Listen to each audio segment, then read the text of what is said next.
আমার ভাইরা শুনুন, ইউনূস আলাইহিস সালাতু ওয়াস সালামের পরবর্তী আলোচনা। ইউনূস আলাইহিস সালাতু ওয়াস সালাম তার বড় ছেলেকে তখন নদীর কিনারে রেখে তার স্ত্রী এবং ছোট ছেলেকে নিয়ে নৌকায় উঠেছে। ওই নৌকা উঠে ছোট নদীটা তারা পার হয়েছে। পিছনের দিকে চায় দেখে তার বড় ছেলেকে বাঘে খাইয়ে ফেলছে, বাঘের পেটে চলে গেছে। তারপরে ছোট নদী পার হয়ে যখন সাগরে পড়ে গেছে, সাগরের অতল ঢেউ, সাগরের অত ঢেউ, সাগরের অত বড় ঢেউ, আর জাহাজ আগ বাড়তেছে না। জাহাজ সাগরের মাঝামাঝি গিয়ে জাহাজের ইঞ্জিন নষ্ট হয়ে গেছে, জাহাজ এই দিকেও যায় না সেই দিকেও যায় না। তখন একজন বুজুর্গ ছিল, কেউ বলে যে সেই বুজুর্গ কাছে গিয়ে তখন বলল যে নাও কেন যায় না, জাহাজ কেন যায় না?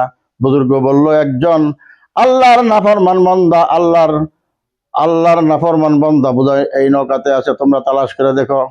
সব তালাশ করে দেখে হযরতে ইউনূস। কেউ কেউ বলে বোধহয় আল্লাহর নাফরমান বান্দা, এত সুন্দর চেহারা। আবার কেউ বলে এত সুন্দর চেহারা কখনো আল্লাহর নাফরমান বান্দা হইতে পারে না, আল্লাহরকে নাফরমানি করতে পারে না। কেউ বলে সেই। এইভাবে করে হযরতে ইউনূস আলাইহিস সালাতু ওয়াস সালামকে নদীতে ফেলে দিল। তার পরিবার একদিকে চলে গেল, ছোট বাচ্চারাও একদিকে চলে গেল। ইউনূস আলাইহিস সালাতু ওয়াস সালামকে মাছের পেটে গিলে ফেললো, মাছে গিলে ফেললো। সেই মাছে আরেক মাছে গিলে ফেললো। গিলে ফেলার পর 40 দিন পর্যন্ত মাছের পেটে রইল। আল্লাহ পাক রব্বুল ইজ্জত ওহী দিয়ে বললেন, ইউনূস রে, তুমি এত কষ্ট করতেছো কেন? সাগরের অতল তলদেশের থেকে তুমি কিচ্ছুই দেখতেছো না, জানতেছো না, কিন্তু আমি আল্লাহ রাব্বুল আলামিন সব জানতেছি। তুমি দোয়া পড়ো, লা ইলাহা ইল্লা আনতা সুবহানাকা ইন্নী কুনতু মিনাজ জালিমিন। দোয়া পড়ার সঙ্গে সঙ্গে মাছের পেটে বিষ হয়ে গেল।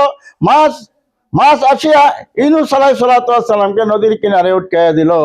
আল্লাহ রাব্বুল আলামিন বলল, ফাস্তাজাবনা লাহু ওয়া নাজ্জাইনাহু মিনাল গাম্মি ওয়া কাযালিকা নুনজিল মুমিনিন। এইভাবে করে মুসিবতে পড়ে শুধু ইউনূস নয়, আরো কোনো নবী নয়, যদি কোনো মুমিন বান্দা যদি আমার কাছে এইভাবে মুসিবতে পড়ে যদি আমাকে ডাকে, আমি আল্লাহ রাব্বুল আলামিন আমি তার ডাক শুনবো এবং তাকে যত মুসিবত থাকে মুসিবত থেকে আমি তাকে তাড়াইয়া দিব। সেই ইউনূস আলাইহিস সালাতু ওয়াস সালাম যখন এই মাছে বমি করে দিল, তার শরীর 40 দিনে একেবারে চামড়া নাই নরম হয়ে গেছে।